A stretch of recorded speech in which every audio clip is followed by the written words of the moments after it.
Hello all, இன்னைக்கு நம்ம சிக்கனை வச்சு ஒரு அருமையான ரெசிபி பார்க்கலாம். வாங்க எப்படி செய்யலான்றதை பார்க்கலாம். சிக்கன் தந்தூரி வாங்க எப்படி செய்யலான்றதை பார்க்கலாம். ரொம்ப டேஸ்டாக இருக்கும் அண்ட் ரொம்ப ரொம்ப ஹெல்த்தியும் கூட. வாங்க எப்படி செய்யலான்றதை பார்க்கலாம். ஃபஸ்ட்டு சிக்கன் எடுத்துக்கிறேன்.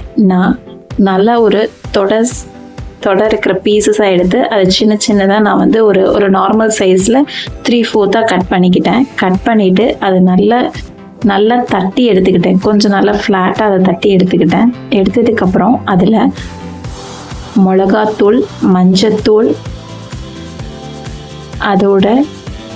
அதோட கரம் மசாலா, பெப்பர், அதோட ஓமத்தூள் கொஞ்சமாக சேர்த்துருக்கேன், ஜீரகத்தூள், அதுக்கப்புறமேட்டு தந்தூரி சிக்கன் மசாலா கொஞ்சமாக சேர்த்துருக்கேன். பவுடர் கிடைக்கூட நார்மல் ஸ்டோரில் அது சேர்த்துருக்கேன்.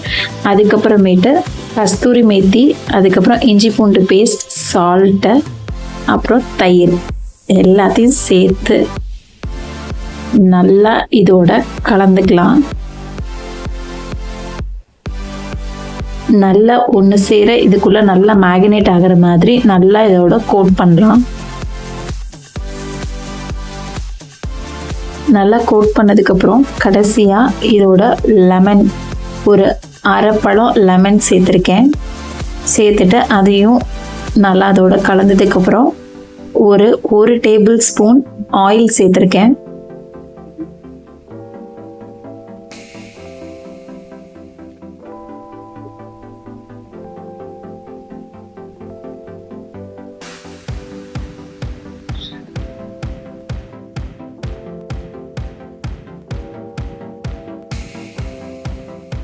ஃபைனலாக ஆயில் ஒரு ஸ்பூன் சேர்த்துட்டு இதை நல்லா மேக்னேட் பண்ணி வச்சிடலாம். ஒரு 2 to 3 hours மேக்னேட் பண்ணி வச்சுருக்கலாம். மினிமமாக ஒரு 1/2 hour மேக்னேட் பண்ணி வச்சுருக்கலாம். இல்லை ஓவர் நைட் கூட நீங்கள் மேக்னேட் பண்ணி வச்சுருக்கலாம். இன்னும் ஓவர் நைட் பண்ணிங்கன்னா இன்னும் டேஸ்ட்டு செம்மையாக இருக்கும். அண்ட் எவ்வளோக்கு எவ்வளோ மேக்னேட் ஆகுதோ அவ்வளோக்கு அவ்வளோ டேஸ்ட்டு கொடுக்கும். நான் ஒரு 4 hours மேக்னேட் பண்ணி வச்சுருக்கேன். அதுக்கப்புறம் ஒரு பேனில் ஆயில் சேர்த்துக்கிறேன். இது வந்து ஆப்ஷனலாக நான் கொஞ்சம் ஆயில் எக்ஸ்ட்ரா சேர்த்துருக்கேன். ஆயில் இல்லாமல் கூட நீங்கள் டீப் ரோஸ்ட் பண்ணலாம்.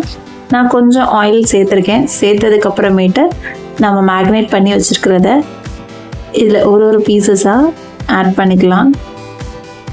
இது நான் கொஞ்சம் ஃப்ளாட்டடாக வாண்டடாக கொஞ்சம் தட்டியிருக்கேன். இதை கொஞ்சம் நல்லா ஸ்லைசஸ் போட்டிருக்கேன். அப்போ தான் உள்ளே நல்லா மேக்னேட் ஆகும் அப்படின்றதுக்காக.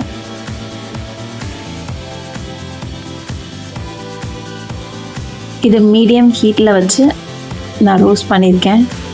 ஒன்ஸ் ஒரு சைடு நல்லா ரோஸ்ட் ஆனதுக்கப்புறமேட்டு மெதுவாக திருப்பி போடுங்க. நல்லா பாருங்கள், கலர் சூப்பராக இருக்கும், டேஸ்ட்டு செம்மையாக இருக்கும். நீங்கள் செஞ்சு பாருங்கள், நல்லா டேங்கியாக நல்லா டேஸ்ட்டாக இருக்கும். ஒரு சைடு நல்லா ரோஸ்ட் ஆனதுக்கப்புறமேட்டு ரெண்டாவது சைடும் இந்த மாதிரி ரோஸ்ட் பண்ணி கொஞ்சம் ப்ரெஸ் பண்ணுறேன். அப்போ தான் உள்ளுக்குள்ளே இருக்கிற மசாலாவும் நல்லா அதில் இறங்கி நல்லா ஃப்ரை ஆகும்.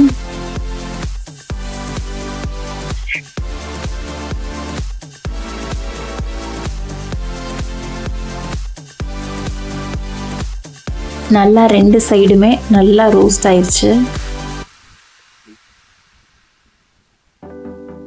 2 சைடும் நல்லா ரோஸ்ட் ஆனதுக்கப்புறம் ஃப்ளேமை ஆஃப் பண்ணிவிட்டு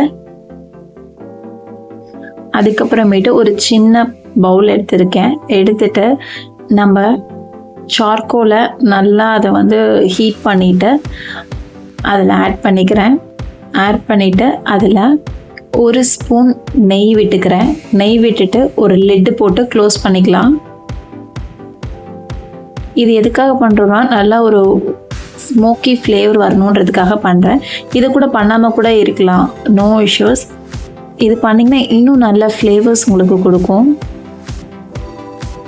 நல்லா நான் கொஞ்சம் சரியாக மூடலை, இன்னும் நல்லா ஃபுல்லாக டைட்டாக க்ளோஸ் பண்ணிட்டீங்கன்னா இன்னும் அருமையாக இருக்கும்.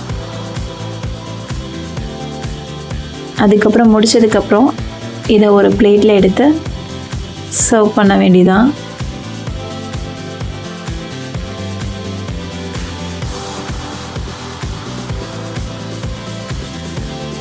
ரொம்ப நல்லாயிருக்கும்.